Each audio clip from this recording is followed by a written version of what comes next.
Hey, what's up? It's Jim, and today I'm going to talk about No One Will Save You. When I saw trailers of this movie and I heard about it, it immediately sounded insanely interesting to me. The whole idea of a home invasion, but with an alien, sounded actually really cool, and I thought it sounded, like a different kind of take on something, because you've seen home invasion things, but if it was an alien, that sounds interesting. But then, a day before I was going to watch it, I found out it's not only that, but it has no dialogue, except for 5 words or a sentence or something. And that intrigued me quite a bit, because I like films without dialogue. I have to hear people talking all the time. It would be nice if everybody shut the fuck up for 90 minutes. That'd be neat. But also, I think there's a real sense of visual storytelling that we don't get from modern filmmaking normally, but when you take out the dialogue, you're very much forced into that. And as someone who likes silent film and likes that kind of stuff, I was excited. And I also think if you're getting into filmmaking and getting into the idea of visual storytelling and making your own stuff, this is probably a great movie for you to see, to show you what you need to be able to tell a story visually, and what little you need in some cases, and what signifies one shot can speak volumes rather than someone having, a monologue explaining the same thing. That doesn't mean one's better than the other, but there's a lot of simple filmmaking lessons that can help you grow, that you can learn from this movie. Maybe they're better films and such to watch for that as well. Maybe theory-wise and concept-wise, this film has its heart in its right place. But I kind of gotten a weird thing with this, because I mostly think this is a very good movie and an interesting film. We have this kind of shut-in played by Caitlyn Dvor, who lives by herself. You understand most of the people in the town don't like her. The film eventually reveals that, but it's not worth spoiling right now. And most people don't talk to her, and then one night an alien tries to, come in her house and do stuff to her, but she fights them off, and then they just keep coming. And that's an interesting premise alone. But the idea of the director and writer, Brian Duffield, came up with this idea and also had no dialogue. And the thing is about it is, I'm a little lost on that part. Because I do agree, visually, this film really pops. Storytelling wise, it really works very well. With that, it's very smartly made film and a very clear movie. Someone who understands genre very, very well. I won't not stop complimenting the direction in a lot of ways, but I wonder if the dialogue thing is too much for this, because in some cases it's it wouldn't be there anyway. It's fine. I wouldn't mind sometimes her going oh shit, or loses something, going, oh, pencil, where's a pencil, or something like that. I wouldn't have minded if this film hadn't made a big deal about it and made it into their concept. And to be honest, those things didn't bug me, but there was one part at the police station, which I've seen people complain about on social media and on podcasts and stuff like that, that really, I thought, pushed it too far. Now, I was aware of that scene going in, and maybe that's not fair to a certain regard. I definitely agree that it seemed wouldn't someone actually be talking in that sense.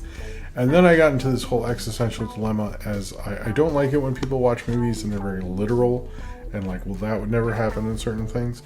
And I agree, I don't like that, but I do think that one scene actually pushed it too far, where it's is this a short film, a concept short film or something that's really married to this thing? If it was in that, and it's just a quick thing of a 5-minute film, I'd probably let it go. But it seemed it seems like the actions in that really pushed it too far, even though I understand narratively why the characters don't explain more and talk more. But you could have done that without having that scene the way it was. You could have had her talk. You could have had her say just a few things, or the other characters say a few things.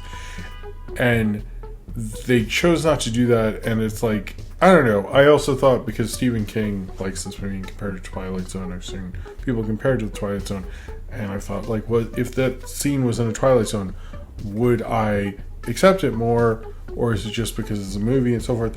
And to be honest, I think in Twilight Zone it would have worked, but Twilight Zone is very on that concept, and I don't necessarily think when you're talking about an hour and a half movie that works as well.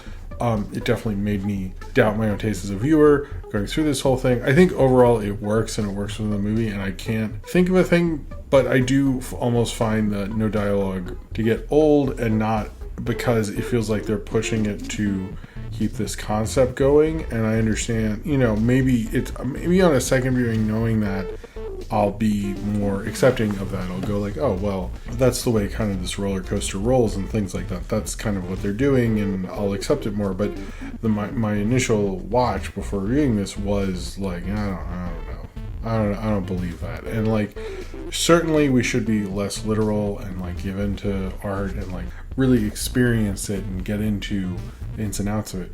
But at a certain point, if like you're watching something and you doubt the movie, believability is a real thing, and you should take it seriously. And that to me was the part that messed with it. The rest of the movie is fine for the most part, but it did feel like after that scene I started questioning, like, why can't she just talk now and then? I don't understand.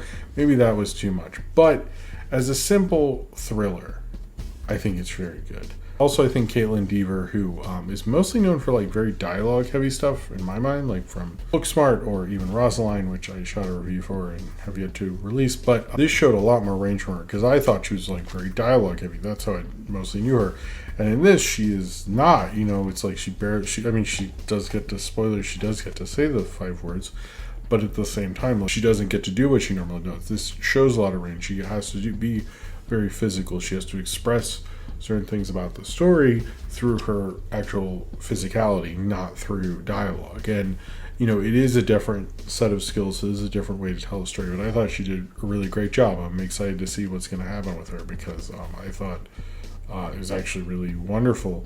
I thought she was really great. Like, I was like, okay, we need to, I know she somehow didn't get involved in a controversy like everyone else in Booksmart and stuff, but I think this shows how solid of an actress she is and how much range she has. And like, I was like, this person's a real movie star in this role. I do think like there's certain things about this character, the shut-in and like the whole ending, and like I'm not sure if I'm in love with it, but I definitely am like, hey, I saw a movie with kind of a cool, interesting ending. Whether I don't know if I agree with it necessarily. And I do think like a film like this, like, I ended up thinking about the concept, and there's another alien invasion movie that took place over one night, Vast of Night, which I thought, I had my own like stylistic issues with it, but I think is a much better movie than this. And even though that I think has a lot going on in one night, it still plays it off better. And I think this, there's certain things like I actually did like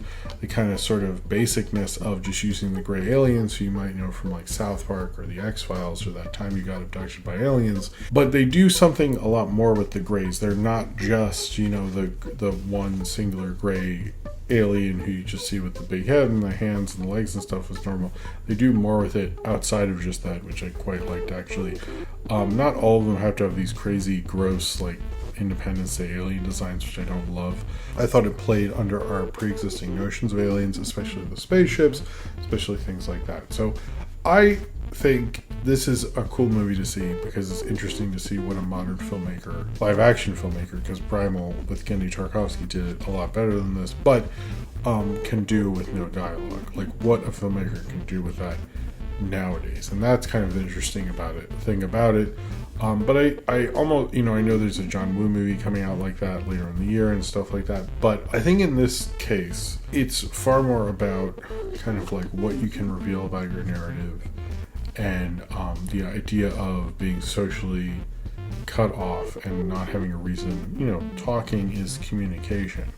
Much like how I'm communicating to the few of you who watch this stuff my thoughts on this movie. That's part of what talking is. And if you have no one to communicate with, what's the use of talking? What's the point of talking? Especially the reasons why she's a pride and stuff. Like, no one wants to talk to her, so why would she, necessarily? So I think that's an interesting way to take this. I mean, the thing is, like, this movie already has enough concepts. Like, we gotta have 2 concepts. Like, it just seems like we're pushing things a bit far, guys. Like, we don't need, like, it does feel like a hat on a hat, and I don't love that element of it. And I do almost feel like it's like too much, but at the same time, it's like very memorable. It's been like a couple days, and I still think about it a lot when people talk about it. Like, I want to talk about it. You don't see that with a lot of films, particularly like high concept horror stuff with which you can be like, oh, I saw it because of the concept and stuff like that, and that's fine. But like 2, it's just like, it's weird, and it like almost feels like maybe they just want to tell you the main plot line, which is the home invasion by aliens, rather than home invasion by aliens. Also, nobody talks, because why would they? This is a good movie. I think it's an interesting movie. I think it's a thought-provoking movie about film and telling stories through film and through movies and stuff like that, and what you need to get that to work, how little you need it to work, and how the propulsive nature like gets the MacGuffin to sing to be what No One Will Save You is. It is a really interesting sci-fi movie. I would almost say it's more horror, but it's like aliens, so I guess we're saying sci-fi, but it's a little heavier on the horror. But I think this is the kind of movie that, you know, you see and you think about filmmaking, you think about other telling that story, and we need those kind of movies every now and then to like question what exactly we're doing and how little you need to make a cool movie like this. And I think like that's the cool thing about this movie ultimately. Like, it does have a lot going on. It has 2 concepts going on with it.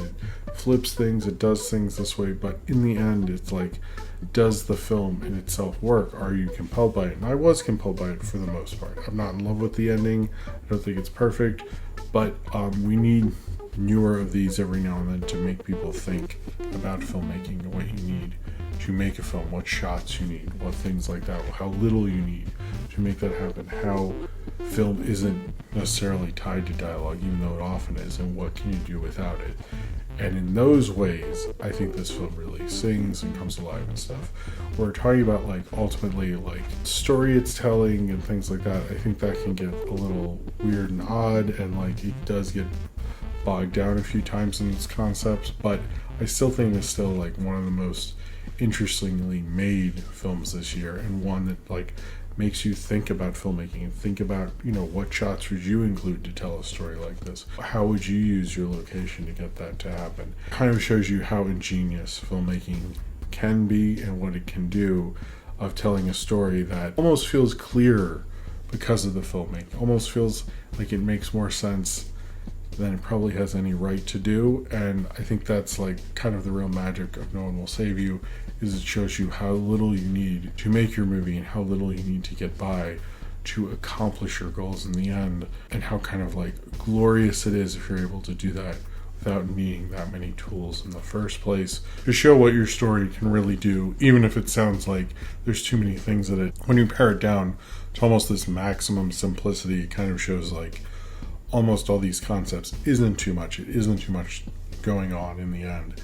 And it is kind of like this one package of a film, simply and economically told in the best way that genre can really do, and the best way that filmmaking kind of sings, is showing a director telling a finely told story, maybe with a bit of a concept, maybe with a bit of a drama, but showing how filmmaking is a great storytelling medium without having to talk at all. I think is still a pretty cool thrill and an interesting thing, and something that I felt a little, you know, taken aback by, but still love that people can still do it without having to explain it all the time.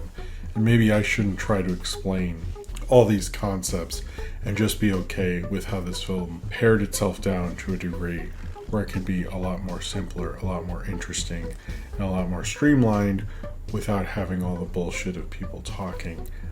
Should be something that's probably more applauded than various nitpicks over kind of forcing myself to be literal, when I should really just lean back and enjoy the experience of someone getting their home invaded by aliens. So if you've seen No One Will Save You and you would like to talk about it, then comment below in the comments and subscribe if you would like to.